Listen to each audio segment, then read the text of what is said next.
नमस्कार मित्रांनो, स्वागत आहे तुमचं तुम्हा सर्वांच्या आवडत्या चॅनल आज काय नवीनवर. तर बघा मित्रांनो, आज काय नवीनच्या आजच्या व्हिडिओमध्ये आपण अतिशय महत्त्वाची माहिती पाहणार आहोत. ती म्हणजे की 12वीच्या मराठीच्या पेपरच्या संदर्भात पाहू शकता. बघा, तुमचा 12वीचा जो मराठीचा पेपर आहे तो 13 फेब्रुवारीला होणार आहे. आता यामध्ये तुम्हाला 75+ म्हणजेच 75+ मार्क्स कसे मिळतील या संदर्भाची संपूर्ण मार्गदर्शन, संपूर्ण माहिती तुम्हाला या व्हिडिओमध्ये पाहायला मिळेल. बघा, 80 गुणांचा तुमचा मराठीचा पेपर आहे, त्यापैकी तुम्हाला 75+ कसे मिळवता येतील यासाठी मी तुमच्यासाठी हा व्हिडिओ बनवलेला आहे. यामध्ये तुम्हाला संपूर्ण गायडन्स दिलं जाईल. 100% तुम्हाला हेच प्रश्न त्या ठिकाणी येणार आहेत आणि 100% तुम्हाला अशाच पद्धतीने सोडवायचं आहे. तर बघा, मराठीचा पेपर जो आहे तो ह्या ठिकाणी आलेला आहे. संपूर्ण माहिती आपण पाहणार आहोत, संपूर्ण माहिती समजून घेणार आहोत. त्या अगोदर सर्व विद्यार्थ्यांना माझी विनंती राहील, सर्वांनी कृपया करून लगेच व्हिडिओला लाईक करा, चॅनलला पण सर्वांनी सबस्क्राईब करून घ्या आणि महत्त्वाचं म्हणजे हा व्हिडिओ तुमच्या मैत्रिणी असतील, तुमचे मित्र असतील त्यांच्यापर्यंत शेअर करून टाका, म्हणजे जेणेकरून जास्तीत जास्त विद्यार्थ्यांपर्यंत हा व्हिडिओ पोहोचला पाहिजे. तर बघा, 12वीचा तुमचा मराठीचा पेपर होणार आहे. ह्यामध्ये तुम्हाला 75+चा जो काही स्कोर आहे तो कशा पद्धतीने करता येईल त्याची संपूर्ण माहिती, मार्गदर्शन, गायडन्स आपण या ठिकाणी करणार आहोत. त्यासोबतच रिझल्ट लागेपर्यंतचा संपूर्ण गायडन्स तुम्हाला आपल्या चॅनलवर पाहायला मिळेल. त्यामुळे सर्वांनी लगेच चॅनलला सबस्क्राईब करून घ्या आणि व्हिडिओला पण लाईक करून टाका. तर थोडाही वेळ वाया न घालवता लगेच आपण व्हिडिओला सुरुवात करूया आणि संपूर्ण जी महत्त्वाची माहिती ती आपण या ठिकाणी पाहूया. तर बघा, संपूर्ण माहिती पाहण्यासाठी आपण ह्या ठिकाणी आहोत. पाहू शकता बघा, मराठीची प्रश्नपत्रिका आहे. आता ही जी काही प्रश्नपत्रिका आहे ही 2024ची आहे. सुरुवातीलाच तुम्हाला सांगतोय, भरपूर विद्यार्थ्यांचा गैरसमज होत असतो. बघा, 2024ची प्रश्नपत्रिका तुम्हाला दाखवतोय. आता ही प्रश्नपत्रिका दाखवण्याचं कारण काय? तर बघा, उद्या तुमचा मराठीचा पेपर होणार आहे. तर हा मराठीचा पेपर होत असताना यामध्ये तुम्ही घाबरून जाऊ नये. तुमचं त्या ठिकाणी कॉन्फिडन्स जो आहे तो वाढावा, तुमचा आत्मविश्वास वाढावा, यासाठी ही प्रश्नपत्रिका तुम्हाला दाखवतोय. सेम अशाच पद्धतीची प्रश्नपत्रिका तुम्हाला असते. यामध्ये फक्त तुमचे प्रश्न चेंज असतात. तुमचा जो काही पॅरेग्राफ आहे, पॅसेज आहे, जो काही उतारा तुम्हाला दिलेला असतो तो त्या ठिकाणी चेंज असतो. त्यामुळे तुम्हाला अशाच पद्धतीची प्रश्नपत्रिका असते. बघा, कृतीपत्रिका त्याला आपण म्हणत असतो. तर 80 गुणांचा पेपर तुमचा असणार आहे. 3 तासांचा वेळ तुमच्याजवळ आहे प्रश्नपत्रिका सोडवण्यासाठी. बघा, आता कृतीपत्रिकेसाठी सूचना असतात. काय? आकलन, कृती व व्याकरण यामधील आकृत्या किंवा चौकटी पेनाने अथवा पेन्सिलीने व्यवस्थित काढाव्यात. सुरुवातीलाच त्यांनी सांगितले. दुसरं, स्वच्छता, नीटनेटकेपणा व लेखन नियमानुसार लेखन याकडे जाणीवपूर्वक लक्ष द्यावे, तरच तुम्हाला पैकीच्या पैकी मार्क मिळवता येतील. सुरुवातीलाच आपण जर पाहिलं तर विभाग 1 असतो, त्यामध्ये गद्य असतं. म्हणजेच काय, तुमचे जे काही पाठ असतात तर त्याचा तुम्हाला पॅरेग्राफ असतो. बघा, यामध्ये जर आपण पाहिलं तर गद्य विभाग 20 गुणांसाठी आहे. यामध्ये बघा, पहिल्याचमध्ये आपल्याला पाहायला मिळते कृती 1 मध्ये खालील उतार्याच्या आधारे सूचनेनुसार कृती करा.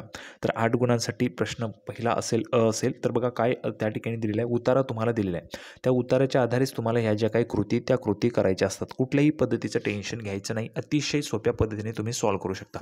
पण सुरुवात करत असताना गद्यापासून सुरुवात करू नका किंवा पद्यापासून पण सुरुवात करू नका. तुम्हाला मी सांगणार आहे कुठून तुम्हाला सुरुवात करायची, म्हणजे जेणेकरून जास्तीत जास्त वेळ तुमच्याकडे राहावा आणि चांगल्या पद्धतीने तुम्हाला त्या ठिकाणी जो काही प्रश्नपत्रिका आहे ती सोडवता यावी. 80च्या 80 पैकी तुम्ही त्या ठिकाणी प्रश्न जे ते लिहून आले पाहिजेत. अशा पद्धतीने तुम्हाला संपूर्ण मार्गदर्शन केलं जाणार आहे. त्या अगोदर एक महत्त्वाचा प्रश्न, यावेळेस 12वीची परीक्षा किती विद्यार्थी देत आहेत?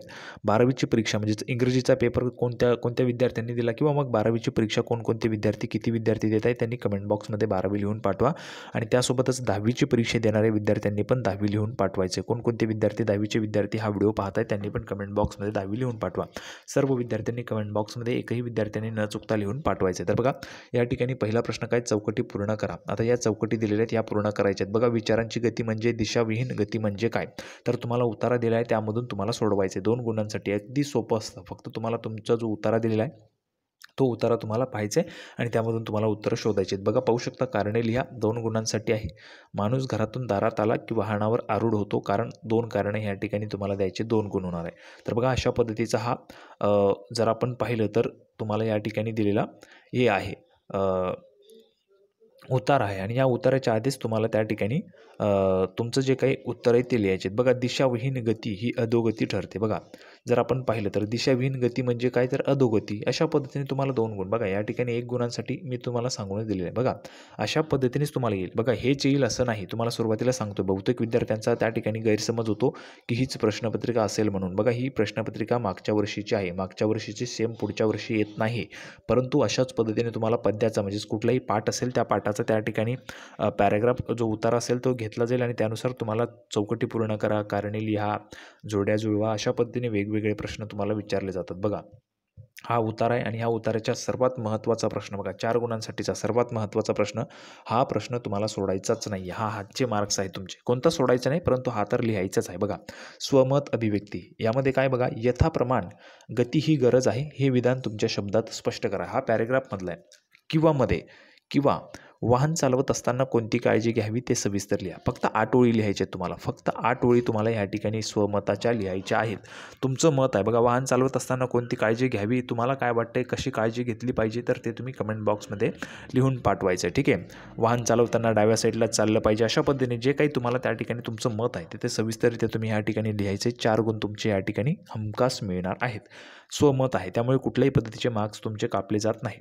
पुढे पहा, मध्ये जर आपण आलो तर बघा, खालील उत्तराच्या आधारे सूचनेनुसार कृती करा. 8 गुणांसाठी सूचनेनुसार कृती करायची. सूचना ज्या काही दिल्या असतील त्या. जेव्हा हात दुखतो तेव्हा लेखकाला होणारे साक्षात्कार 2 गुणांसाठी या ठिकाणी विचारले. उतारा अशा पद्धतीचं तुम्हाला खाली दिलेलं आहे. ठीक आहे. तर अशा पद्धतीने हे संपूर्ण तुम्हाला सॉल्व करायचं आहे. ठीक आहे. हा उतारा आहे, ह्या उतार्यानुसार तुम्हाला ते सॉल्व करायचे. तुमचे ह्या ठिकाणी पण जे काही 4 गुण आहेत ते होऊन जातील आणि 4 गुणांसाठी तुम्हाला स्वमत आहे. बघा, लेखकाने दुखऱ्या दाताची तुलना अक्राळ विक्राळ राक्षसाशी केलेली आहे. याबाबत तुमचे मत लिहा. उतार्याच्या संदर्भात आहे किंवा दातदुखीच्या कथाव्यथा तुमच्या शब्दात लिहा. तुमच्या ज्या काही दातदुखीच्या कथाव्यथा तुम्हाला लिहायच्या असतील त्या लिहू शकता. 8 ओळींचे तुम्हाला लिहायचे. 4 गुण तुमचे होऊन जातील. अशा पद्धतीने संपूर्ण प्रश्नपत्रिका तुम्हाला असणार आहे. बघा, पुढे खालील उताराच्या आधारे सूचनेनुसार कृती करा. 4 गुणांसाठी तर उतारा तुम्हाला दिलेला आहे. बघा, खाली उतारा आहे. या उताराच्या आधीच तुम्हाला ती कृती करायची. याच उताराच्या आधारे बघा, कारणे लिहा. 2 गुणांसाठी आपल्या मुलांना जंगलात व पर्वतावर न्यावे. कारण या ठिकाणी तुम्हाला समजेल की कशा पद्धतीने का न्यावं, म्हणजे जेणेकरून तुम्हाला त्या संपूर्ण जंगलाचा अभ्यास करता यावा किंवा मुलांना त्या ठिकाणी अभ्यास जो आहे तो त्या ठिकाणी करता येईल. अशा पद्धतीने तुम्हाला हे जे काही ते हे उतारा वाचून तुम्हाला ह्या ठिकाणी कारणं लिहायचे आहेत. संपूर्ण अशाच पद्धतीने बघा, आता पद्य विभाग सुरू झाला. पद्य विभाग 16 गुणांसाठीचा आहे. यामध्ये तुम्हाला जे काही तुमच्या कविता असतात तर त्यावर तुम्हाला उतारे दिले असतील किंवा कविता दिल्या असतील आणि त्याच्या आधारे तुम्हाला कृती पूर्ण करायच्या आहेत. बघा, कारणे लिहा, चौकटी पूर्ण करा. हा बघा, ही तुम्हाला या ठिकाणी दिलेली एक कविता आहे आणि त्याच्या आधारेच तुम्हाला कृती पूर्ण करायची. अशा पद्धतीने 3ऱ्या नंबरला तुम्हाला पाहायला मिळते अभिव्यक्ती. तुमचं स्वतःचं स्वमत. शहरातील बाल्यावस्थेच्या जीवनाचे वर्णन तुमच्या शब्दात स्पष्ट करायचे. 4 गुणांसाठी फक्त 8 ओळी लिहिल्या तरी देखील तुमचे 4 गुण या ठिकाणी होऊन जातील. त्यामुळे व्यवस्थितरित्या तुम्ही समजून घ्यायचे आणि घाबरायचं नाही. त्यासाठीच मी तुम्हाला तुमचा जो काही कॉन्फिडन्स आहे तो वाढावा, यासाठीच मी तुम्हाला अगोदरच ही प्रश्नपत्रिका दाखवतो आहे. आता ही प्रश्नपत्रिका 2024ची आहे, सुरुवातीला सांगून देतो आहे. ठीक आहे. आता रसग्रहण करा. बघा, रसग्रहण करत असताना तुम्हाला समजून घ्यायचं आहे रसग्रहण कशा पद्धतीने करतात. तुम्ही त्या ठिकाणी वर्षभरामध्ये प्रॅक्टिस केली असेल तर रसग्रहण तुम्हाला करायचं आहे. ठीक आहे. त्यानंतर पुढे आपण आलो तर बघा, साहित्य प्रकार कथा. 10 गुणांसाठी साहित्य प्रकार कथा. यामध्ये तुम्हाला बघा, खालील उताराच्या आधारे सूचनेनुसार कृती करायची. एका वाक्यात उत्तरे लिहा. प्रारंभिक कथा कोणत्या हेतूने लिहिली गेली ते लिहायचे. कथेची व्याख्या लिहा. कथेची काय व्याख्या आहे ते तुम्हाला लिहायचे 2 गुणांसाठी. अशा पद्धतीने हे जे तुम्हाला सॉल्व करायचं आहे आणि त्याच्या आधारेच तुम्हाला जे पैसे ते त्या ठिकाणी तुमचे जे काही मार्क्स आहेत ते तुम्हाला ह्या ठिकाणी मिळणार आहेत. ठीक आहे. अशा पद्धतीने संपूर्ण प्रश्नपत्रिका समजून घ्यावी म्हणूनच मी तुम्हाला सांगतो. बघा, उपयोजित मराठी या ठिकाणी 14 गुणांसाठी खालीलपैकी कोणत्याही 2 कृती सोडवा. तर बघा, मुलाखत घेताना घ्यावयाची काळजी तुमच्या शब्दात लिहायचं आहे. 4 गुण आहेत तुमच्या शब्दात. तुम्हाला जे वाटतं ते कुठल्याही पद्धतीने जे चेकर आहेत, पेपर चेकर, ते असं म्हणणार नाहीत की तुम्ही हे कसं लिहिलं ते कसं लिहिलं. तुमच्या शब्दात तुम्हाला जे वाटतं ते लिहायचं. फक्त रिलेटेड असायला पाहिजे, काहीही लिहायचं नाही. मुलाखत घेताना काय काळजी घेतली पाहिजे ते तुम्ही लिहू शकता. नंतर माहितीपत्रकाची उपयुक्तता जी आहे ती स्पष्ट तुम्ही करू शकता. अहवाल लेखन करताना लक्षात घ्यावयाच्या 4 बाबी तुम्हाला लिहायच्या आहेत किंवा मग बातमी आणि वृत्तलेख खालील यातील फरक थोडक्यात लिहायचा. अशा पद्धतीने तुम्हाला 4 पैकी फक्त 2 कृती सोडवायच्या आहेत. ठीक आहे. 4 गुणांसाठी. पुढे बघा, खालीलपैकी कोणत्याही 2 कृती सोडवा. माहितीपत्रकाच्या रचनेची वैशिष्ट्ये लिहा. अशा पद्धतीने तुम्हाला वैशिष्ट्ये लिहायची 10 गुणांसाठी. त्यानंतर आपण पुढे जर आलो तर बघा, व्याकरण व लेखन यामध्ये 20 गुण आहेत. सुरुवात व्याकरण व लेखनापासूनच करायची. 20 गुणांची सुरुवात डायरेक्ट तुम्हाला याच्यापासून करायची. बघा, सूचनेनुसार कृती करा 10 गुणांसाठी. योग्य पर्याय निवडा. हे तुम्हाला दिलेले, याच्यानुसार तुम्हाला योग्य पर्याय निवडायचा आहे. ठीक आहे. हे बघा, अशा पद्धतीने तुम्हाला योग्य पर्याय निवडायचा आहे. नंतर पुढे बघा, सूचनेनुसार सोडवा. पुढील सगळे मार्ग बंदच होते. नकारार्थी वाक्य करायचं आहे तुम्हाला. ठीक आहे. नकारार्थी वाक्य करा. पुढील सगळे मार्ग बंदच होते. अशा पद्धतीने आता याचं तुम्हाला नकारार्थी वाक्य करायचं आहे 1 गुणांसाठी. योग्य पर्याय निवडा 1 गुणांसाठी. बघा, पती पत्नी या सामासिक शब्दातील समास ओळखून लिहायचा आहे. समास कोणता आहे? पती व पत्नी. यांचा समास तुम्हाला ओळखायचा आहे. म्हणून तुम्हाला सांगतोय सुरुवातीलाच तुम्हाला व्याकरण व लेखन यापासूनच सुरुवात करायची. अगदी म्हणजे एक ओळीचं तुमचं उत्तर त्या ठिकाणी असतं आणि सोप्या पद्धतीने तुम्हाला ते लिहायचं आहे. ठीक आहे. मी हलकेच उठतो या वाक्यातील प्रयोग ओळखून लिहा. तुम्हाला त्या ठिकाणी प्रयोग ओळखायचा 1 गुण मिळून जाईल. भावी प्रयोग असलेले वाक्य शोधून लिहा. यामध्ये भावी प्रयोग काय असतो, कशा ओळखायचा तुम्हाला शिकवलेलं असेल सरांनी, शिक्षकांनी, तर त्या पद्धतीने तुम्हाला 1 गुण मिळून जाईल. अशा पद्धतीने या ठिकाणी 20 गुणांसाठी व्याकरण व लेखन असतं. सुरुवात इथूनच करायची म्हणजे जेणेकरून जास्तीत जास्त मार्क्स तुम्हाला मिळवता येतील. बघा, हे तुमचे 20 गुण झाले, व्याकरण व लेखनाचे 20 गुण झाले, की मग तुम्ही गद्य पद्याला सुरुवात करा. म्हणजे जेणेकरून तुमचा त्या ठिकाणी जो काही वेळ आहे तो ॲडजस्ट होईल. पाहू शकता बघा, खालीलपैकी कोणत्याही एका विषयावर सुमारे 200 ते 250 शब्दात निबंध लिहायचा आहे. सुरुवातीलाच या ठिकाणी सुरुवात करायची. निबंध लिहू शकता. निसर्ग माझा सखा, माझा आवडता लेखक कवी, मी समुद्र बोलतोय, क्रीडांगण बोलू लागले तर, वृत्तपत्रांचे महत्त्व. अशा पद्धतीने तुम्ही कोणताही एक विषय निवडू शकता 5 विषयांपैकी आणि सुमारे 200 ते 250 शब्दात तुम्हाला या ठिकाणी लिहायचे 10 गुणांसाठी.